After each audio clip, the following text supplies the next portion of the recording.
This is a mid-year reading wrap-up for 2023 where I'm going to tell you all of my favorite reads so far this year. If you don't know, hi, I'm Amy, part of the Nerd Cave. Definitely join us for our streams on Tuesdays at 7:30 p.m. and Thursdays at 7 p.m.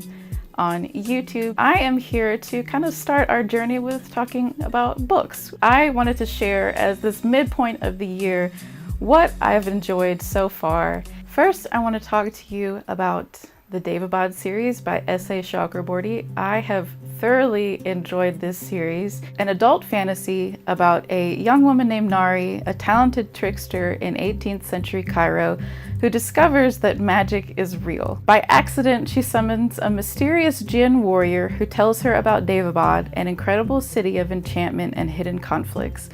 As Nari explores this dangerous realm, she learns that power can be ruthless and being involved in politics can be risky. Even the smartest plans have serious consequences. Nari thinks that she's smart, but the people of Davod are cutthroat.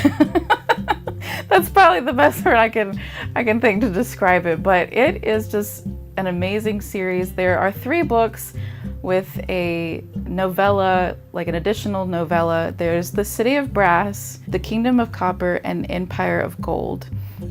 And then the novella is called The River of Silver, which Zach, my husband, got me.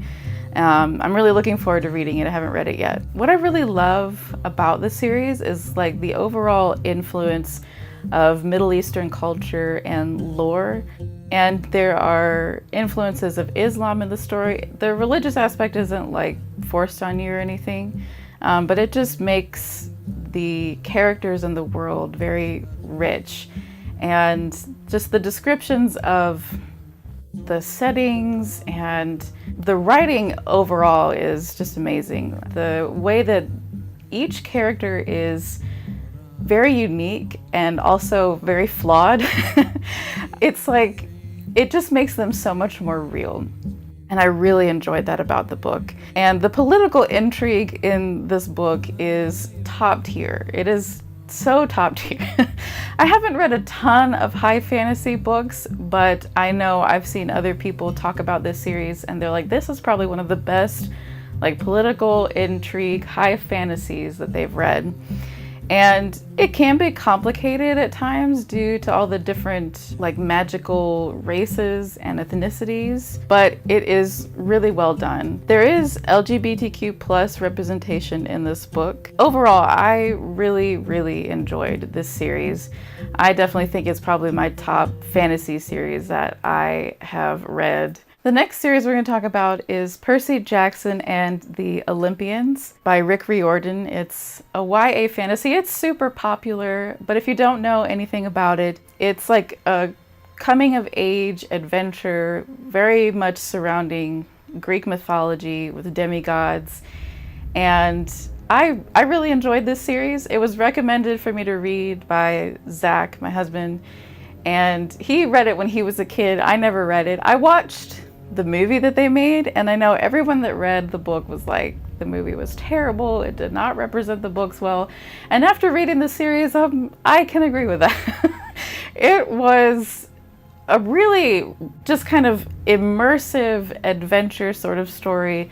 I really loved the character of Percy and Annabeth and Grover. I didn't love all of the books. There's 5 books in total. 1 and 5 were probably my favorites. 2 and 4 were pretty good, and 3 was okay. I love anything that's like adventure with kids and everything. Like growing up, I loved movies like The Goonies and things like that. So anything that kind of has that like kids going on an epic adventure, I love any of that. And there's just a lot of creative imagination in incorporating Greek mythology into sort of our real world. And the magic is, it is magic, but just thinking how the different powers work with the different gods and how they manifest through the demigods, their children, these main characters of the book. It's just really interesting. I really enjoyed it. The next book is Quintessence by Jess Redman, and this is like a middle grade fantasy book.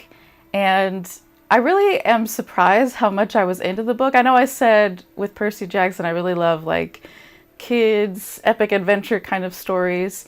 And this was definitely in that vein, but I was surprised, like reading a middle grade book, how much I loved it. But it is about a 12-year-old girl named Alma who moves to the town of 4 Points, and she starts struggling with panic attacks being in a new place. Alma visits the 5th Point, a junk shop, and meets the shopkeeper, who is literally just known as the shopkeeper in the story.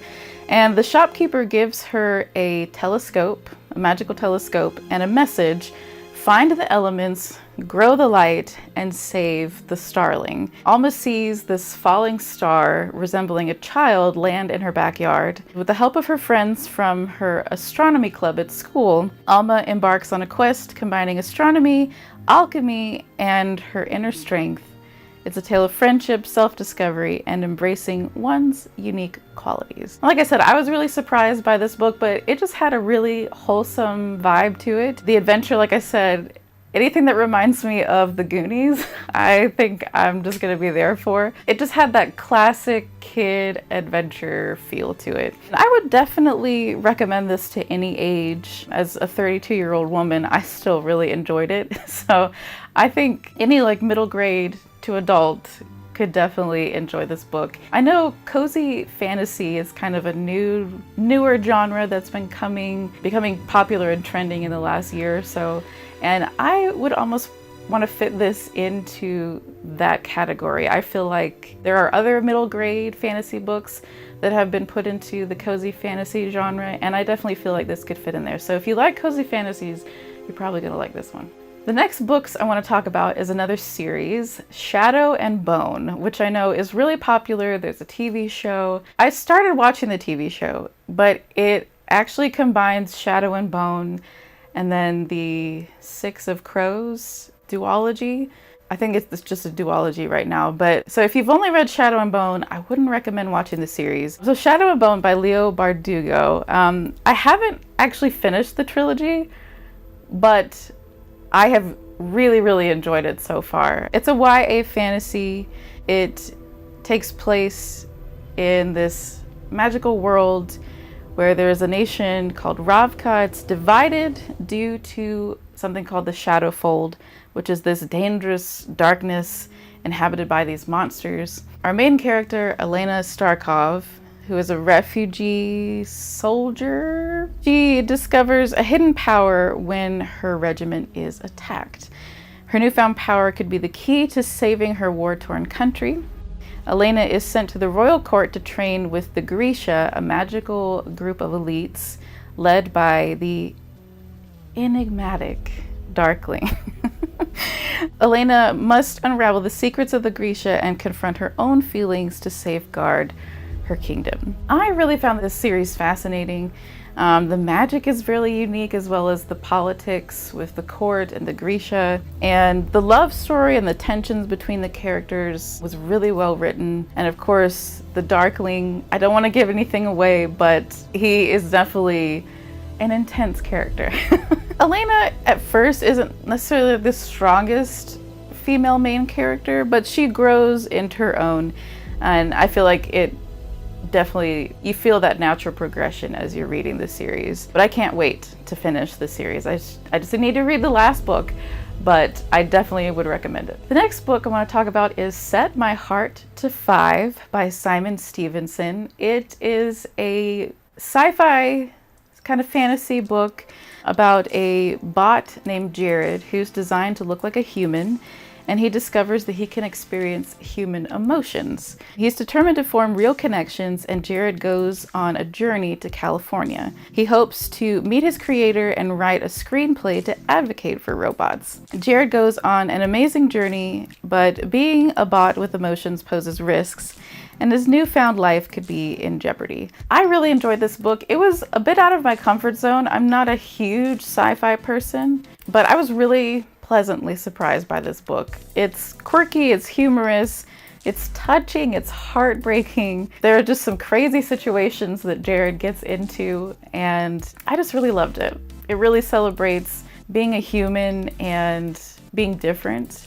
And the language and the formatting that the author uses to give us an insight into how Jared thinks and feels is really fascinating. I really love when writers do that, and he did such an amazing job.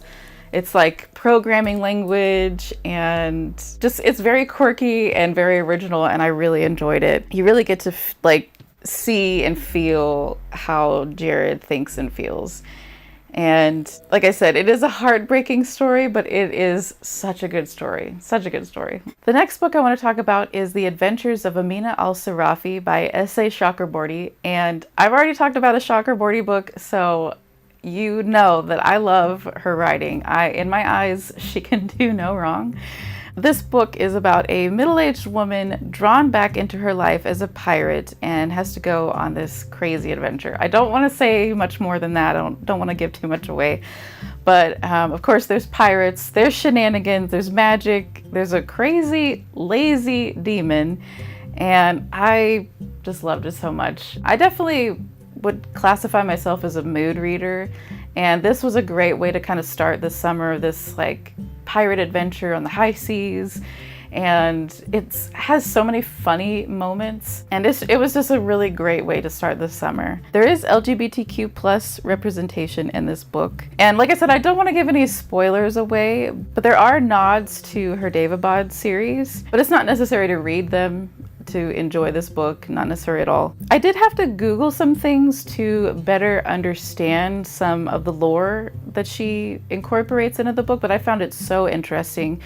Her books are just so well researched and so immersed in Middle Eastern culture, and I enjoyed it so much. Half a Soul by Olivia Atwater is another cozy fantasy romance book. Cozy fantasy, it has been the genre, like I said, kind of 2023 and 2022, and I just really enjoyed it. It's a cozy fantasy romance without really any spice in it. If that's more of what you're looking for, I definitely would recommend it. But it is about a young woman named Theodora Eddings, or Dora, and she was cursed by an evil fairy, so she basically had half her soul taken, and she doesn't really feel fear and emotions like everyone else does. And it's taking place in Regency, England. So during the London courting season, Dora aims to help her cousin get married, but catches the attention of the Lord Sorcerer Elias Wilder. She becomes involved in dangerous fairy matters, and her reputation is at stake. Spending time with Elias Wilder, she's fighting injustices in London, in the impoverished society of London, and fighting evil fae. And through all of that, she's questioning her possibility to love with just half a soul. This is definitely historical Regency romance meets Howl's Moving Castle. This book definitely took me by surprise. I feel like I am saying that about every book, and I think that's maybe why I like them so much. It's it surprised me, and you're just kind of thrown into these really immersive worlds. But it's a sweet romance. Like I said, there's social injustice commentary, and it has very whimsical magic and adventure. And Elias Wilder definitely gave me Howl from Howl's Moving Castle vibes, just kind of that grumpy character that you love. The Tea Dragon series by Katie O'Neill is a graphic novel series that definitely fits in the cozy fantasy genre, and it is absolutely adorable. It's a trilogy, and it is a heartwarming adventure about a young woman named Greta, an apprentice blacksmith, as she stumbles upon a lost tea dragon in the marketplace. Through the tea shop owners Hezekiel and Eric, Greta discovers the magical world of tea dragon caretaking. And the tea dragons are literally dragons who have different types of magical tea growing from them. And she becomes friends with them. With the shy ward of the tea shop owners, Greta learns how this beautiful craft brings joy to their lives and soon her own. This graphic novel series, the art is beautiful and adorable, and it just creates this cozy, magical world, and I loved it. I absolutely loved it. And it just kind of goes at this smooth, slow pace, and it just feels like this warm hug. There is LGBTQ plus representation in this book. Just the characters are just so lovable. They face their own challenges, but it's in these really heartwarming stories. And last but definitely not least is Legends and Lattes by Travis Baldree. And this has definitely been the cozy fantasy book of the last year or so, and really I think launched the trend and fascination with cozy fantasy books. This was probably my favorite cozy fantasy, and there's a reason why it's so popular, because it's so good. It is about an orc named Viv who's ready to leave her violent past behind as this like bounty hunter slash like arms for hire. She wants to open the very first coffee shop in the town of Thune, but no one has ever heard of coffee before. She faces challenges from rivals in building her own business, and Viv knows she can't do it alone if she wants to make her dream come true. Along her journey, she meets incredible people who bring unexpected rewards. They may become partners, family, and even something more special. And there is LGBTQ plus representation in this book. It's a fantasy with like low stakes and cozy vibes. There's magic, there's pastries, coffee, adorable characters, and just really sweet friendships. I thoroughly enjoyed this book. Like I said, it's just really sweet and lovable. You love the characters, and it just makes you want to go to this magical coffee shop and have a cup of coffee. So guys, those were my favorite reads of the year so far. I hope that you enjoyed it. Let me know what you are reading, what have been your favorites so far this year. And if you've read any of these, let me know what you think about them in the comments. But I'll see you guys later.